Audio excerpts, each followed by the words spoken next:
Jingle bells. Batman smells. No, wait, that's the wrong song. That's not even. And Robin leading Jingle egg, right? all the way. You never want to sing with me. Oh, what fun it is to ride. The holidays. I love the holidays. Don't you? We're sharing. That's why we're looking down and we're not trying looking. to make sure it's going. Here, there we go. I just did it. Okay. Hello, the holidays. It is that time of the year. We've survived the pumpkin spice. We're moving on into the next, deciding it's not even Thanksgiving yet, but is it too early to put up the tree? You know, if you're like us and me in particular, you really have a big thing for the holidays. And every year you just fantasize about how it's going to be so amazing and so awesome, and you get really, really excited, except every year you in particular are watching this likely because you have one person in your family or a couple who kind of creep into your Hallmark card and take a big crap on your Hallmark card, take a poop right on it. And that is not cool, because holidays are meant to be filled with peace and joy and love. And this is this is what we want to bring. Okay. We want to bring peace and joy into your holiday season. And we're going to get serious. We're going to do it. All right.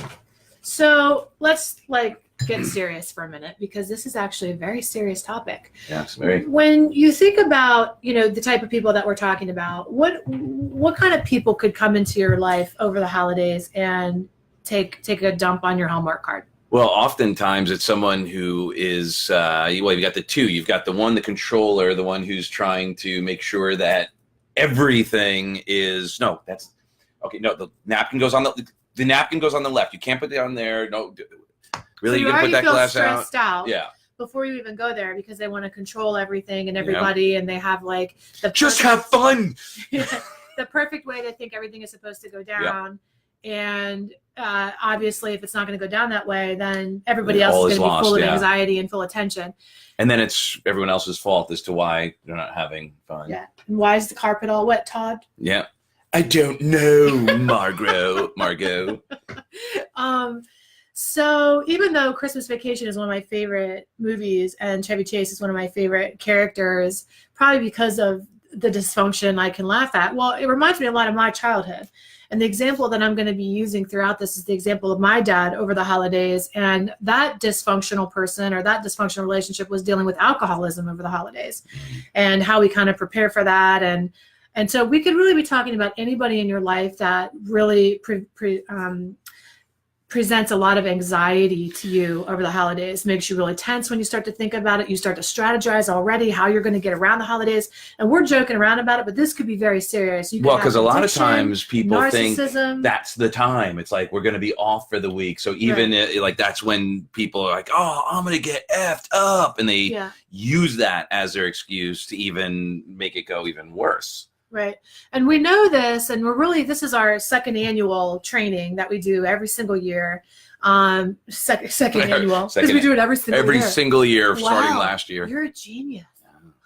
That's there.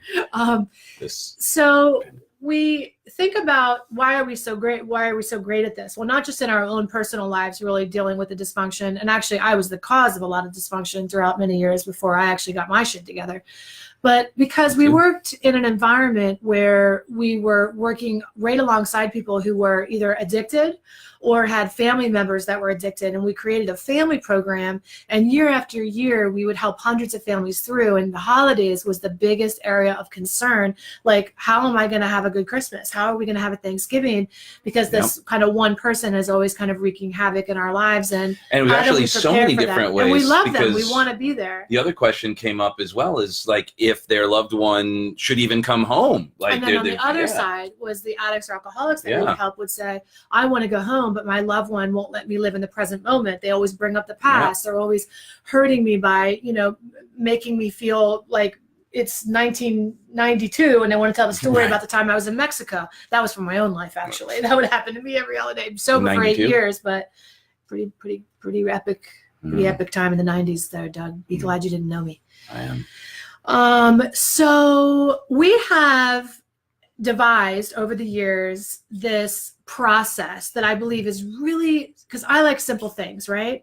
So we're going to use all of our life coaching experience, all of the almost a decade worth of experience working with highly dysfunctional people. And believe me, you don't have to be in addiction or know anybody who's wrestling with that level of dysfunction to get something out of today. Our point is, because we serve that population for so long, if we can help that level of dysfunction, your hands surely ain't going to be a problem. Yeah. Okay. True that. Because we're used to dealing with super dysfunction. All right. So having said that, our 4-step process, combining all of our expertise, is epic. And it is our 2nd annual balls training. What do I want to do? Oh, yeah. Yes. Our balls training. So Christmas balls. Okay. Obviously. And this year, our balls training is bigger and badder than ever. And so we want to get into each one of these as an acronym, obviously. And if you're really curious about how to handle this kind of dysfunction and you want to play along and you really want to deepen your understanding, there's a link above for you to download our guide to handling your dysfunctional family over the holidays, where these are going to be spelled out. So make sure you get on the list for that. And as soon as that's available, you'll be the first to have it. And it'll just be a really simple, quick reminder. You can save it right to your phone and say, oh yeah, Doug and Heidi told me again, what's the B again? What's the A again? And you can go right back in and refamiliarize yourself and have it right on your hand when you need it the most. So we're going to go over them today. We're going to teach a little bit and then answer any questions we can for you at the end. So if we're going to start with the B. The B in the balls method is be 100% responsible. Now, I know that can seem really silly because we're thinking somebody else is really affecting me. Right. Right. And it's very easy to fall down that rabbit hole, that trap of blaming someone else. It's not the be for blame. It's be responsible for what you can do about it. Like no one can make you and I feel a certain way. It's what are we going to take responsibility for as far as the response to the challenge. Well, nobody can make you feel anything without your consent. Eleanor Roosevelt said that, and I think that's real. Nobody can make you feel inferior without your consent. That's true. Nobody makes you feel your feelings. You feel your feelings. And so when you go from victim to victor, now you're in a really good position to say, okay, I am willing to be 100% responsible for myself this holiday season. Right. I am willing to be 100% responsible for my feelings, my thoughts, and my behaviors. And I'm not going to allow anybody else to rent space in my head another season where they hijack my beautiful Hallmark card and run amok with it. Those days are over. So the first thing is you're going to decide who's in control of you. Either they're going to be in control of you and you're going to continue to allow them to manipulate your feelings and succumb to that, or you're going to be 100% responsible and say, not today, not today, not anymore. Today, now I'm willing to be responsible for my own thoughts, my own feelings, and my own behaviors. What do you want to say about that, honey?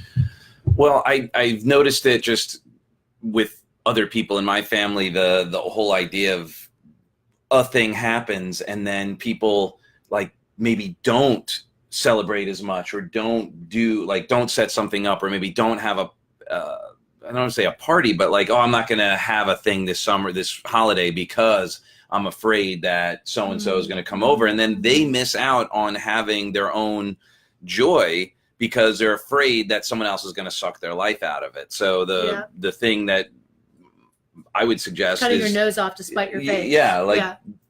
Be willing to have whatever family over, like have the experience, have that. Don't deny it because you're afraid that so-and-so is going to be coming over or that kind of thing. Because some people go, I am responsible. I just killed it. I just canceled it.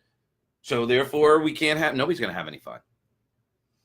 Yeah. And I just think that, we give people too much credit for really being responsible for us. We really do.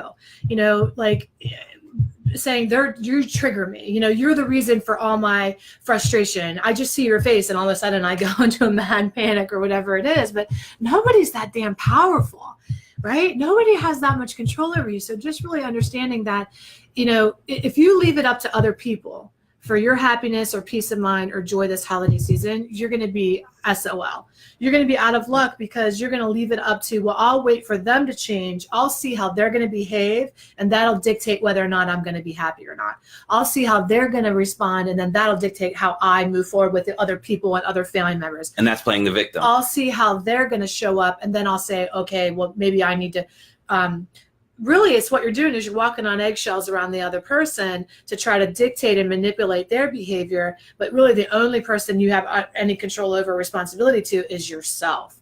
So, and what happens is when you do take control of what you can do, the meanings you give everything, all of that, then it actually starts to change other people, because you also could get into a pity party. That's the other thing that you want to be careful of, is that you don't end up like gossiping about whomever and that kind of thing, and then building an alliance, right? Like and it's then like the island. We're going to vote him off the island, right? Yeah. Nobody's voting Uncle Sammy off the island. He's still going to be your uncle at the end of Christmas. Yeah. You know, so, and that doesn't do anybody any favors either, right? Not at all. It doesn't make anybody change.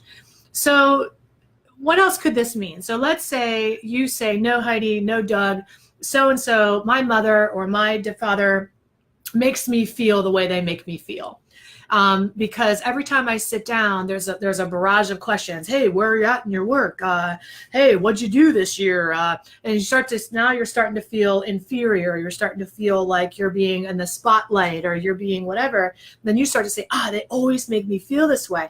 Instead, just take a pause and say, what else could this behavior mean? What else could this question mean? Why am I interpreting it like financially? I could answer that question and say, I'm happier than I've ever been. Thanks for asking.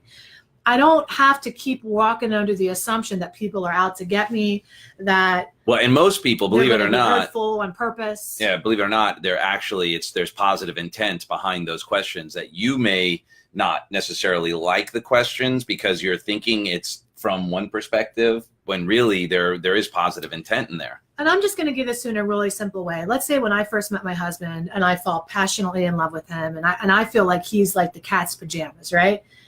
And, you know, when you first fall in love with somebody, they say love is blind. And it is blind because you're high as hell. You're high with oxytocin, PDA, dopamine, adrenaline, all the neurotransmitters of well-being. And what happens is those chemicals start to wear off 3 to 6 months into the relationship. And 6 months is good. They start to wear off. And then you say, oh, you've changed. You know, you're not the person that you used to be. You know, I don't know who you are, but the reality is the filter changed. They haven't changed. It's just that you see people for how you are and not how they are. And so what I want to ask you to do is when I work with couples, I say, hey, what you fall in love with when you first met that person? Part of their homework is to look for the good. Look for the things about that person that you love. Look for the things that you fell in love with, because it's not that they're not there. It's that you're focused on something totally different. So when you're 100% responsible, you agree to be 100% responsible for how you choose, the filter you choose to see people through, the lens you view your life through, the questions you're asking, the meanings you're making. And you start to say, if I'm 100% responsible for my experience, what am I going to focus on this holiday? Yep. Am I going to focus on the asshole at the end of the table? Am I going to focus on the control freak? Am I going to focus if somebody's drinking or using or whatever? Or am I going to focus on what I have control over, which is my state of being, my state of mind, right? And so that leads us to point number 2. Do you have anything else you want to say there, honey? No, brilliant, as always. Thank you. Okay, number 2 is, we're looking up because I made us little notes so we could stay on track. A in the BALS method is acceptance. Radical acceptance. And this really is the pillar of what I teach. You have your state strategy story as your pillars. One of my pillars is radical acceptance. I really think it's the truth will set you free, but not until it's done with you first. And how the truth gets done with you to set you free is you radically accept the truth. And why we fail to do that is, like, let's say that my father I'm going to use my dad, is going to come over for the holidays. And I have an expectation of the, the Hallmark Channel, right? Like the 102 days of Christmas. And I think, yeah, Dad's going to be sober this year. It's going to be great. Because I told him. I told him. Because I had a conversation with him and I said, Dad, you can't ruin Christmas. Last year you fell into the tree. We're all trying to have a nice Christmas. So please stay sober this year so that we can have a nice Christmas. Because if you drink, you're going to devastate everybody. Right. If you loved me, you wouldn't drink. If you loved me, you wouldn't drink. If you loved me, you'd stay sober through just dinner. If you loved me, you would do all these expectations that we put on things. And the expectation doesn't line up with the reality. So I always say, you need to trade self-righteousness for reality. Self-righteousness is, I would love to have a dad that is sober on Christmas, but that ain't reality. Reality is I have a Tim who's an alcoholic who's going to drink. not because it's Christmas, but because it's Tuesday. Okay, because an alcoholic who's untreated drinks, not because they don't love you, because they have untreated alcoholism. So now I practice radical acceptance. How can you do that with another personality type? Well, going to the idea of the positive intent, you can then just accept that when someone is controlling, you go, okay, what is a positive intent? Because, we have people in our worlds as well that are very, they're controlling. They want everything to go a certain way. And you have to just accept that for who they are. And that's how they show love. That's how they show love. That's how they show. I want to make everything perfect. Right. And it's not because they want to like put their thumb on you. No, right. Exactly. And oftentimes when we visit family, sometimes we have that, you're controlling Connie. Is that? Yeah. Like not only, and that is a different reference. It's like that gets into self-acceptance and where are you? But truth is that there's going to be a wide gamut of personalities that our families have. I mean, that's what makes our families so special and the holidays so interesting and fun is how everyone's so different. And if we accept everyone for who they are and not have expectations and say, well, this person should do this and this should happen then, and all these shoulds happen, then we have a shouldy Christmas. And that's cute. Yeah. Well, or shitty holiday, excuse me. A shitty holiday. I don't have a shitty holiday. Gross. But I think you're right. And whenever you have this experience of this radical acceptance, if that's their personality, like if I have a radical acceptance of my dad being an alcoholic and he's going to drink on Christmas because it's just another day and he's untreated, not because he doesn't love me, then I have to go back to the B in balls and be 100% responsible. Mm-hmm. Now I know if I'm practicing radical acceptance and I'm lining up with reality instead of self-righteousness, now I decide, do I want to subject myself to that? I don't set a boundary and a loose thread and hope that they're not going to do it. Now I go in 100% responsible for myself and I say, do I want to invite him to freaking Christmas? And only invite him to Christmas if you invite the reality of what you're inviting to Christmas, and stop fighting the reality and practice radical acceptance and then make a decision. You don't have to invite your dad over for Christmas. You don't have to invite your son over for the holidays who's just out of treatment. You don't have to invite the aunt that makes everybody obnoxious. You don't have to invite the narcissist at the table. You don't have to do any of it. It's the rules around I should, and then you have a shoddy Christmas. Now I'm just going to run. I'm going to piggy bail back. Go for it. Dovetail. I'm going to dovetail. Yeah. I'm going to ride that all the way home. That's a good one. And that's the thing. Here's the challenge oftentimes when we see this is that someone out of guilt, out of whatever, will invite that person. And then be a resentment. And then be pissed when it happens because they didn't accept that, okay, if I'm inviting so-and-so here, they are going to be that way. So I can't get mad that they got drunk. I can't be mad that they tried to control everything. I can't be mad that they, got pissed off about everything and talked politics or talked whatever. I mean, you know that there are going to be people doing things that aren't necessarily the gifts you want under your holiday tree. That's right, honey. Do you know how much peace there is in radical acceptance? Do you know how much peace there is in just understanding that that's the way that people are? And now I'm going to it's like instead of waiting for somebody to be controlling, here's peace. Peace is understanding that a chicken clucks and a dog barks and not a dog to cluck, right? Peace is, a controlling person controls. A narcissistic person is a narcissist. Ha ha ha! What a shocker! There's such a level of peace and tranquility. It's the resistance is in your unwillingness to accept the reality and your attachment to the role you want people to play in your play of the holiday. And your attachment to, I don't want to have my dad's name is Tim. I don't want to have a Tim. I want to have a dad. Well, honey, you don't have a dad. You have a Tim. Now what? Right? So now we go, all right, I'm going to invite him over for the holidays. And I'm going to be 100% responsible and understand that a hurricane does what hurricane does. Right? Because the acceptance part is like saying, I'm going to invite the hurricane over, but don't rain on me. I mean, how stupid is that? Right. I'm not going to put up the shutters, but come on. It's going to rain. So speaking of putting up the shutters, the L in the balls is love yourself first. So this is the self-care system.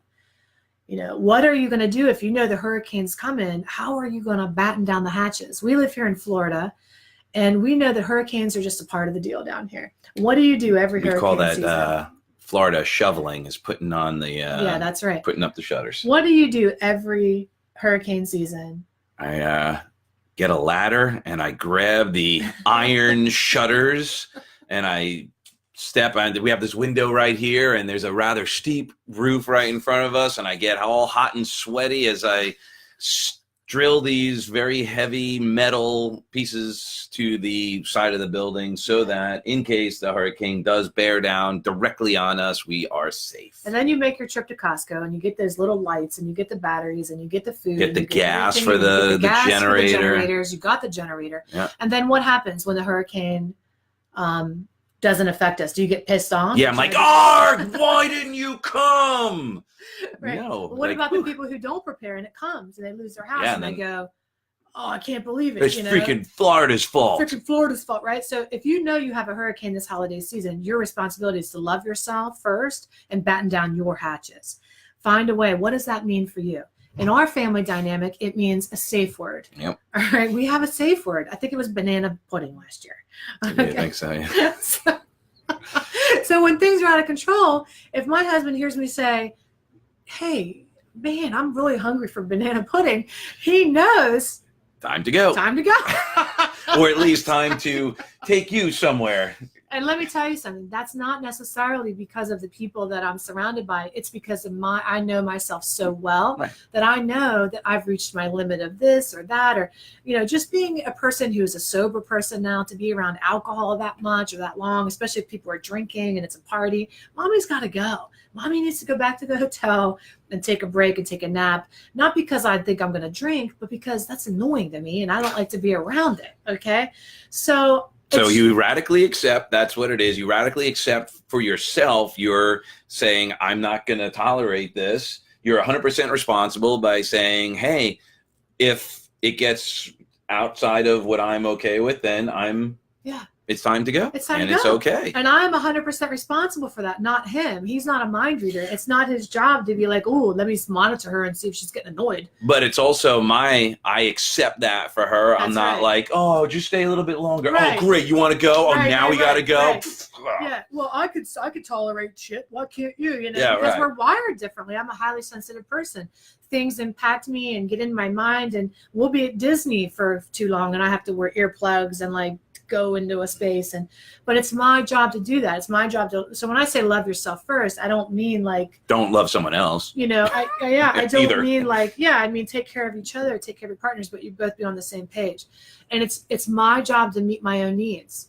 It's my job to know what I need in that moment, take care of myself. If you're in a heated debate and you're over, if dad comes over for the holidays, dad's starting to get drunk at your house, then you make that arrangement before dad comes, and you do that last step in the method, in the balls method, which is S, speak your truth.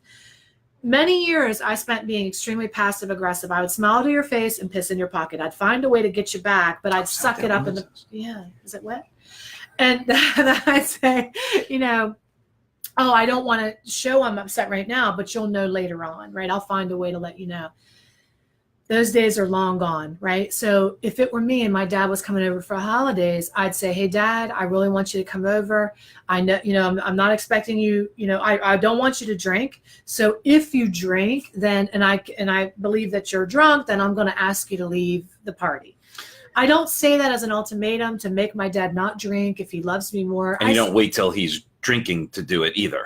I let him know that this is what's coming down the pike so that there's no surprises later on. There's not a blow up or whatever it is. So I say to him, if he's drinking, "Hey, Dad, that's your cue. It's time to go. You're drinking. Have a nice night." And I don't get all, "Oh, God, that's not how it's supposed to go," attached to a different way it's supposed to be. Again, I practice radical acceptance.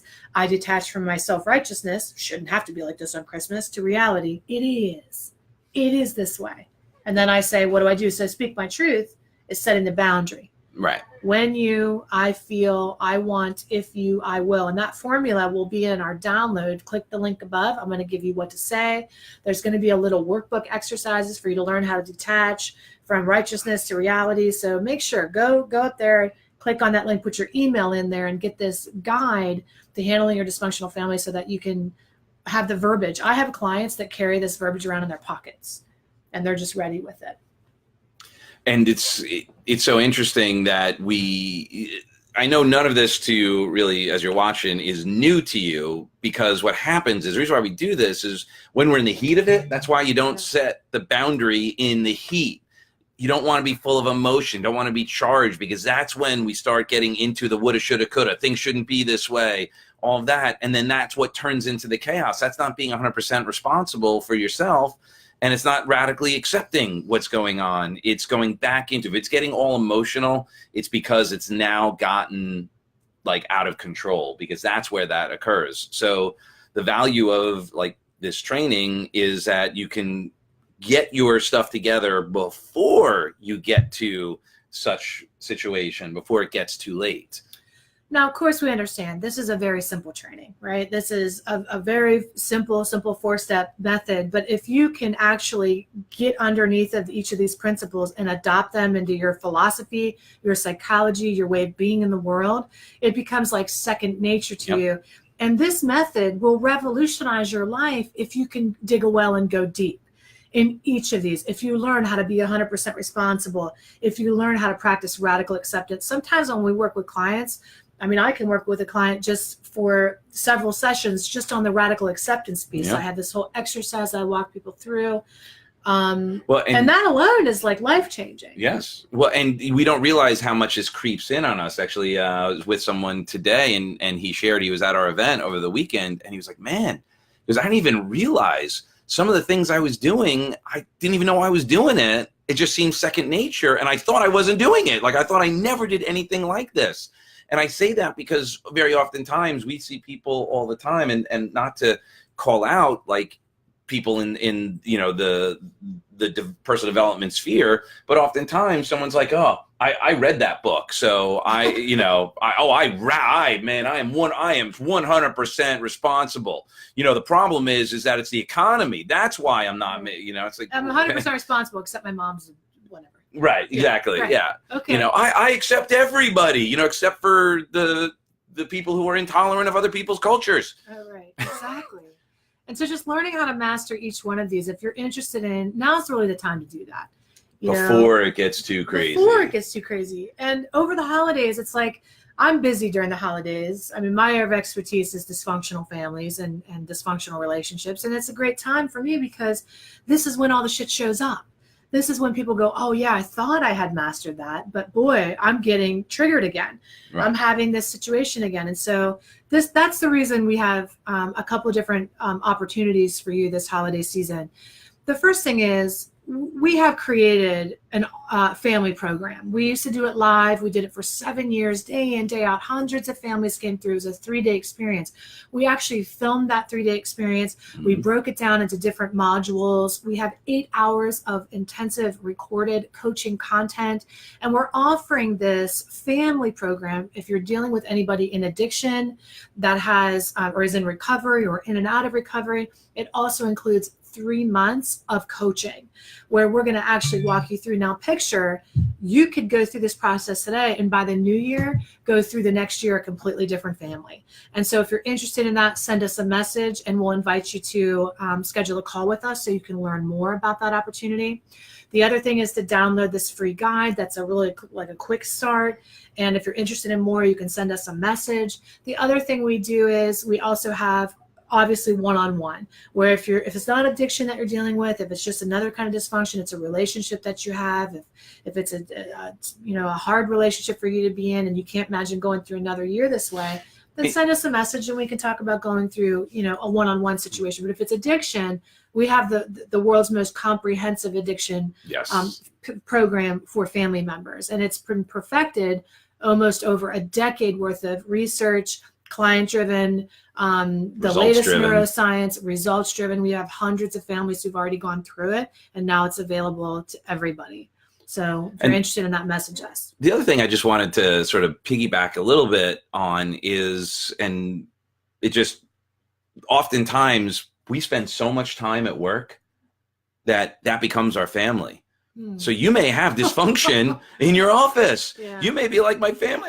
You don't have a huge family, but man, you got the Christmas party coming up and you don't want to, this is really about relationships. This is about the environment that you're in. And this is actually directly applicable to also if you have a company, especially family business, but you can see how we don't even realize how, those situations also get us sucked in.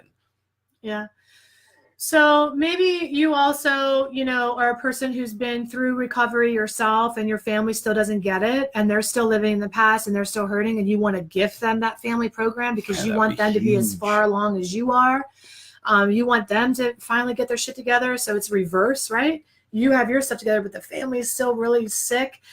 Gift it to them. Give us a call or message us and we'll be sure to tell you how you can do that for a family member. Either way, now's really the time. That feeling of anxiety that you have. The hurricane may be coming. It's hurricane season, loves. Yeah. It really, truly is. Let us teach you how to batten down your hatches. Let us teach you how to get the tools and strategies that you need to really go into the new year, having the relationships you truly deserve, the peace you truly deserve, the love, the joy, the things that that are yours. It's just that there's some tweaks that have to be made in order for you to have what you really want.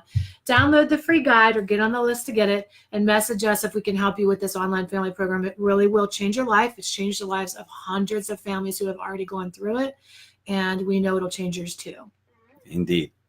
All right. Happy holiday season greetings. We'll see you next week. It's Thanksgiving. So that's right. Yeah, we'll be checking in for sure. All right. Take care. Bye, guys. Bye. Love you. Love you.